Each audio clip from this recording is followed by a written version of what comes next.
अस्सलाम वालेकुम। मेरा नाम है अबरार चौहान। आज हम बाब नंबर 7 के कसीरुल इंतखाबी सवालात को करने जा रहे हैं। इन कसीरुल इंतखाबी सवालात के अंदर जो हमने पिछले सारे मौजू पढ़े हैं वो इस्तेमाल होंगे। इसका एक एक सवाल जो है वो मुख्तलिफ तफासील के साथ है, उसमें मुख्तलिफ तफसील हैं, जायज़े हैं मुख्तलिफ मौज़ूआत के। मैं कोशिश करूँगा कि हर मौजू को थोड़ा थोड़ा बयान कर दूँ ताकि आप आसानी से इन कसीरुल इंतखाबी सवाल को कर सकें। तो चलते हैं हम अपने लेक्चर की तरफ। इस लेक्चर के अंदर हम कसीरुल इंतखाबी सवालात बाब नंबर 7 के करने जा रहे हैं। बाब नंबर 7 के अंदर हमने इलेक्ट्रोकेमिस्ट्री के बारे में पढ़ा।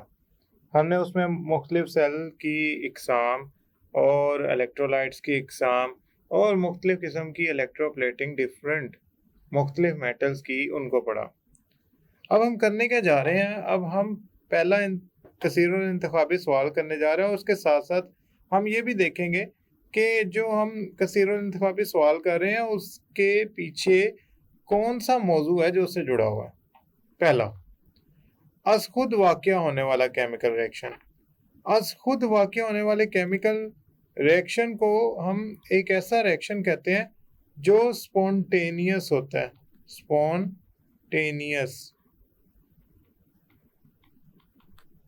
स्पॉन्टेनियस रिएक्शन इंग्लिश में हम लिखते हैं इसको SPONTANEOUS, स्पॉन्टेनियस। ये ऐसा रिएक्शन होता है जिसको करने के लिए, जिसको होने के लिए, वजूद में आने के लिए किसी बैरूनी एजेंट की ज़रूरत नहीं है। अब हमसे ये पूछा जा रहा है ऐसा बैरूनी एजेंट के बगैर चलने वाला खुद वाक़या होने वाला केमिकल रिएक्शन किस सेल में होता है। आपको याद होगा मैंने दो सेल बताए थे, एक था गैल्वानिक सेल या वोल्टेइक सेल और दूसरा था इलेक्ट्रोलाइटिक सेल। इलेक्ट्रोलाइटिक सेल के अंदर इलेक्ट्रोलाइटिक सेल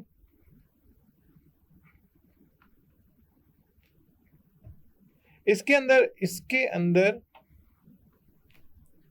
हम इलेक्ट्रिकल एनर्जी से केमिकल एनर्जी या इलेक्ट्रिसिटी के जरिए केमिकल रिएक्शन करवाते थे। अब आप कहेंगे इसका मतलब ये हो गया कि जो केमिकल रिएक्शन है वो करंट या इलेक्ट्रिसिटी के जरिए हो रहा है, लिहाजा इसमें तो किसी सूरत भी खुद वाक़या नहीं हो रहा reaction. B, galvanic cell. B सही जवाब है। बी इसलिए सही जवाब है क्योंकि गैल्वानिक सेल जो होता है इसके अंदर रिएक्शन वजूद में खुद ही आता है, खुद वाक़या होता है और उससे इलेक्ट्रिक करंट पैदा होता है या इलेक्ट्रिसिटी पैदा होती है जो हम इस्तेमाल कर सकते हैं। तो गैल्वानिक सेल इसका सही जवाब है। ये डाउन सेल और नेल्सन सेल जो है वो असल में इलेक्ट्रोलाइटिक सेल की मिसालें हैं और उससे हमें ख़ास किस्म की प्रोडक्ट्स बनाते हैं, तो हम उसकी नहीं बात करेंगे, हम सिर्फ बी इंतखाब की बात करेंगे। तो इसका सही जवाब है बी।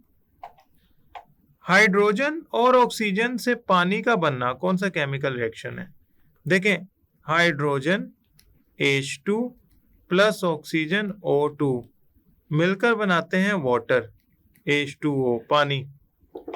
अगर मैं गौर करूं तो हाइड्रोजन इस टाइम आज़ाद हालत में है या एलिमेंट की हालत में है, तो इसका ऑक्सीडेशन नंबर होगा 0। ऑक्सीजन भी ऑक्सीडेशन नंबर 0 रखेगी क्योंकि आज़ाद हालत में है। मैं इनको ज़रा बैलेंस कर लूं, बराबर कर लूं मसावात के दोनों अतराफ को, तो मेरी इक्वेशन कुछ यूं बनेगी। अगर आप गौर करें तो जो हाइड्रोजन है वो है आज़ाद हालत में, ऑक्सीजन भी है आज़ाद हालत में या एलिमेंट की सूरत में है, तो दोनों की ऑक्सीडेशन नंबर 0 है। पानी के अंदर हाइड्रोजन +1 ऑक्सीडेशन +1 या +1 जमा 1 ऑक्सीडेशन स्टेट रखता है, ऑक्सीजन -2 रखता है। तो हाइड्रोजन 0 से जमा 1 पे चला गया, +1 पे चला गया, ऑक्सीजन 0 से -2 पे चला गया। तो इसका मतलब ये हो गया हाइड्रोजन का 0 से जमा 1 तक का सफर ये साबित कर रहा है कि उसने इलेक्ट्रॉन निकाले हैं। ऑक्सीजन का 0 से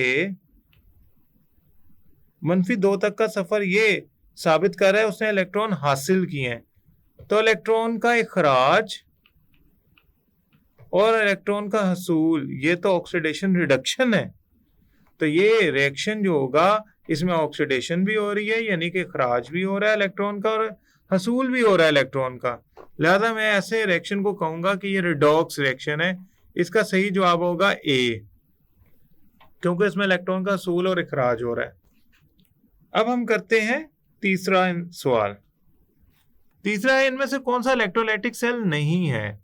इनमें से इलेक्ट्रोलाइटिक सेल वो नहीं होगा जो कि या गिलवानिक हो या वोल्टिक हो या डैनियल। तो इसमें ऑप्शन बी आपका सही जवाब है। नेल्सन सेल और डाउन सेल जो है ना, वो दोनों इलेक्ट्रोलाइटिक सेल हैं। 4 सवाल, पोटाशियम डाइक्रोमेट में क्रोमियम का ऑक्सीडेशन नंबर निकालें। देखें, पोटाशियम डाइक्रोमेट ये असल में ऑक्सीडाइजिंग एजेंट है।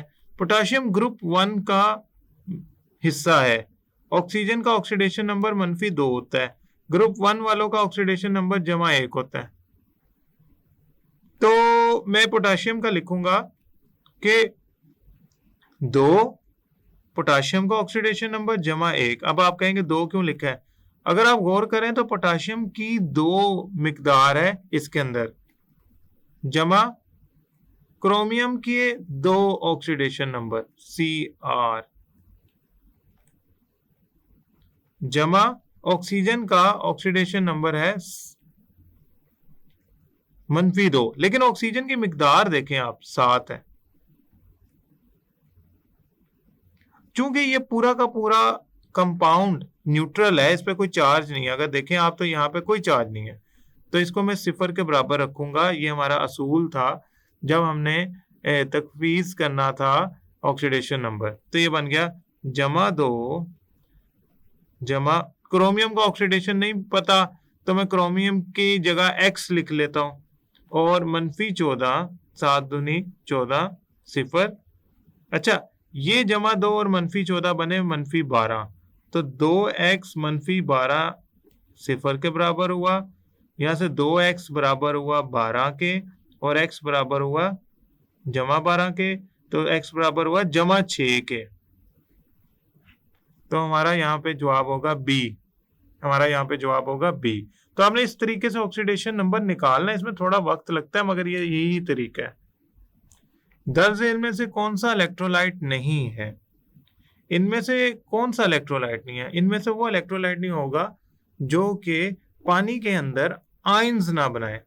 शुगर का सोल्यूशन पानी के अंदर आयंस नहीं बनाता। चूने का सोल्यूशन जो होता है पानी के अंदर थोड़े से आयन बनाता है। सोडियम क्लोराइड तो वैसे ही सोडियम आयन और क्लोराइड आयन बनाता है पानी के अंदर। सल्फ्यूरिक एसिड का मैं आपको बता चुका हूं, एक मौजू में भी हमने क्रोमियम की इलेक्ट्रोप्लेटिंग में देखा था कि सल्फ्यूरिक एसिड पानी में हल होने के बाद हाइड्रोजन आयन और सल्फेट आयन्स बनाता है।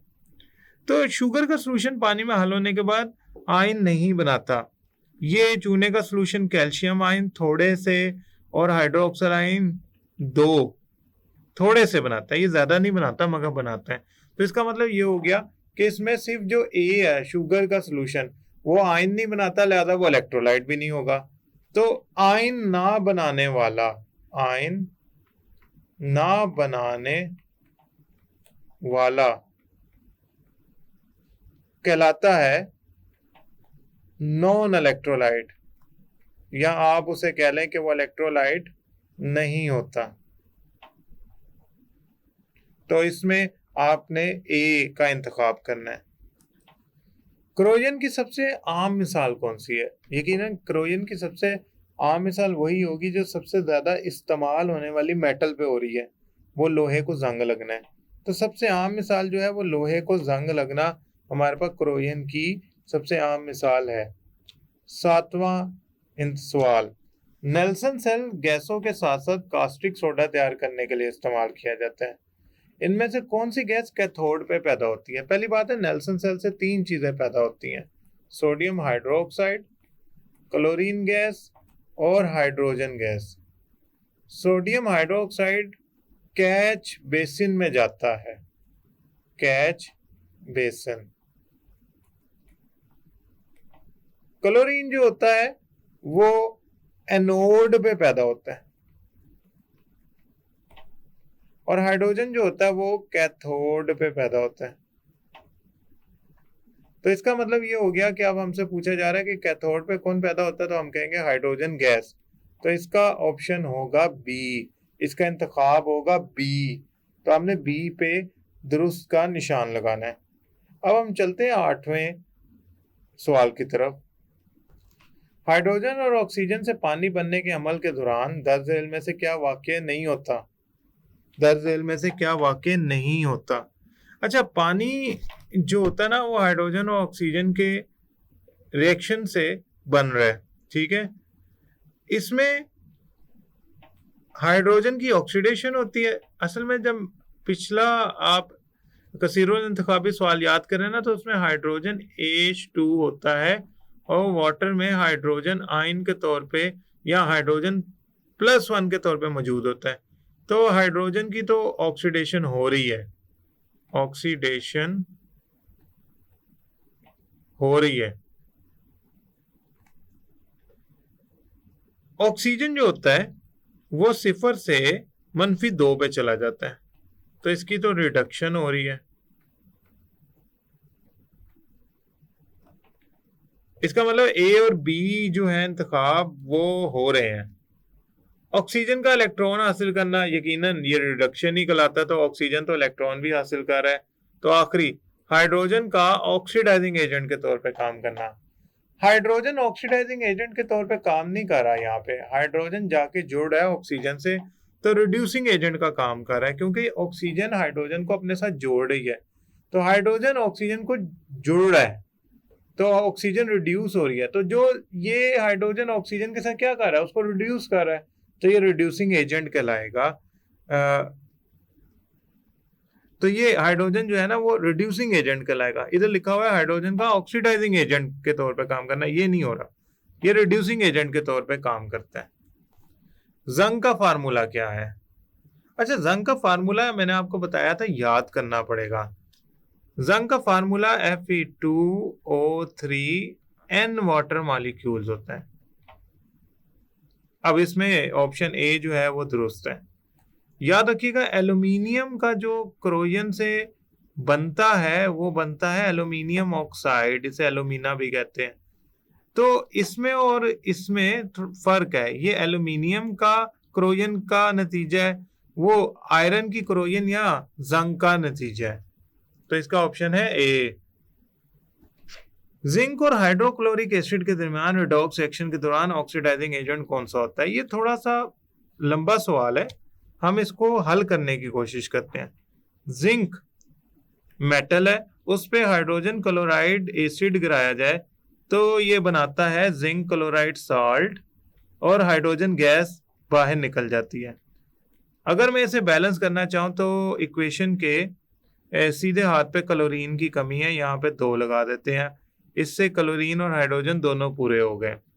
अब अगर मैं इन पे ऑक्सीडेशन नंबर लगाऊं तो जिंक आज़ाद हालत में है, एलिमेंट की हालत में है, तो इस पे हो गया 0।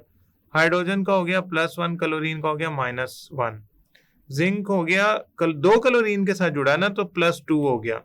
मुझे कैसे पता लगा? देखे, जिंक क्लोराइड पे चार्ज क्या है? 0। तो जिंक की ऑक्सीडेशन स्टेट जमा 2 क्लोरीन की ऑक्सीडेशन स्टेट का जवाब आना चाहिए 0। क्लोरीन की ऑक्सीडेशन स्टेट होती है -1। क्यों? हैलाइड ग्रुप है, हैलोजन का हिस्सा है। तो जिंक -2 इज इक्वल टू इस बराबर है 0 के, तो जिंक का जवाब आया +2। तो मैंने यहाँ 2 लगा दिया। क्लोरीन यहाँ -1, यहाँ हाइड्रोजन 0 है। अगर मैं वो मिटा दूं जिनकी ऑक्सीडेशन नंबर चेंज नहीं हुई, तो वो क्लोरीन होगा, यहाँ भी और यहाँ भी।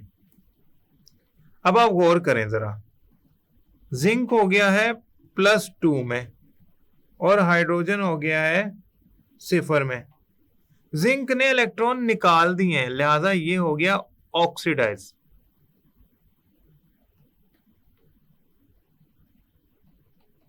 और हाइड्रोजन ने इलेक्ट्रॉन हासिल कर रहे हैं, लिहाजा ये हो गया रिड्यूस। इसका आसान लफ्ज़ में कहूं, हाइड्रोजन ने इलेक्ट्रॉन हासिल किए हैं, जिंक ने इलेक्ट्रॉन निकाले हैं, तो यकीनन जिंक ने इलेक्ट्रॉन दिए तो हाइड्रोजन ने हासिल किए ना। अब जिंक इलेक्ट्रॉन दे रहा है, खुद को ऑक्सीडाइज कर रहा है, दूसरे को रिड्यूस कर रहा है। हाइड्रोजन इलेक्ट्रॉन ले रहा है, खुद रिड्यूस हो रहा है, दूसरे को ऑक्सीडाइज कर रहा है, यानी कि जिंक को ऑक्सीडाइज कर रहा है। तो इसमें हाइड्रोजन आयन जो है HCl का, वो इलेक्ट्रॉन हासिल कर रहा है। इधर हाइड्रोजन आयन इलेक्ट्रॉन हासिल करके हाइड्रोजन गैस में तब्दील हो रहा है। तो मैं कहूंगा ये जो हाइड्रोजन आयन है ना, ये असल में जिंक को कह रहा है कि मुझे इलेक्ट्रॉन दे दो, जिसकी वजह से इस पे +1 चार्ज आ गया। तो इसका जवाब होगा बी। मैं सुर्ख मार्कर से इसका निशान लगा लेता हूं। इसका जवाब होगा बी। हाइड्रोजन H2 नहीं होगा, हाइड्रोजन आयन होगा, क्योंकि वो इलेक्ट्रॉन हासिल करके तब्दील हो रहा है हाइड्रोजन गैस के अंदर। लिहाजा आपने इस बात को ध्यान में रखना है कि इधर H2 यानी कि डी इंतखाब गलत होगा। इधर जो सही इंतखाब है ना, वो बी आपने लगाना है, जो कि रिडक्शन कर रहा है अपनी और ऑक्सीडेशन कर रहा है दूसरे की, लिहाजा वो ऑक्सीडाइजिंग एजेंट कहलाएगा। ये बहुत अहम कसीरुल इंतखाबी सवाल है, इसको आपने याद रखना है। मैं उम्मीद करता हूँ ये लेक्चर आपको समझ आया होगा। अगले लेक्चर तक के लिए अल्लाह हाफिज।